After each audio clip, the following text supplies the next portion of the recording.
Hi friends, இந்த கிழங்குக்கு பேர் என்னன்னா எங்கள் ஊரில் ஏர்லக்கிழங்கு அப்படிம்பாங்க. சில ஊரில் மரச்சீனி கிழங்கு, மரவள்ளி கிழங்கு, அதுக்கப்புறமா கப்பை கிழங்கு, இப்படி இதுக்கு நிறைய பேர் இருக்குது பார்த்துக்கோங்க. எங்கள் ஊரில் பொதுவாக சொல்கிறது ஏர்லக்கிழங்கு. ஏர்லக்கிழங்குனா இந்த கிழங்கு தான். இந்த கிழங்கு நல்லா அவிச்சிட்டு நம்ம மீன் குழம்பு ஊற்றி சாப்பிட்டோம் அப்படின்னா செமையாக இருக்கும். இன்றைக்கி நான் இதை வேறு எதுவுமே பண்ணலை. இப்படி துண்டு பீஸ் மாதிரி வெட்டி போட்டு அது கூட உப்பும் கொஞ்சோண்டு மஞ்சத்தூள் இவ்வளோத்தையும் போட்டு நல்லா அவிச்சு வச்சுட்டு அப்படியே சாப்பிட்ருவோம். எங்கள் வீட்டில் ரொம்ப அவிக்கிறது பிள்ளைங்களுக்கு பிடிக்காது. கொஞ்சம் அப்படி கல் மாதிரி இருக்கணும், ஆனால் அவிஞ்சிருக்கணும். அப்படி இருந்தால் நல்லா சாப்பிடுவாங்க. அதனால் இன்றைக்கி நான் இந்த மாதிரி தான் அவிக்க போகிறேன்.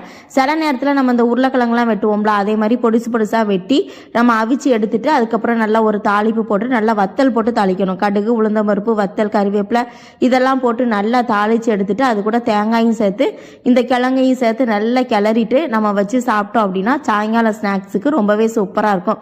நான் சின்ன பிள்ளையில ஒரு 5ஆம் கிளாஸ்லாம் படிக்கும்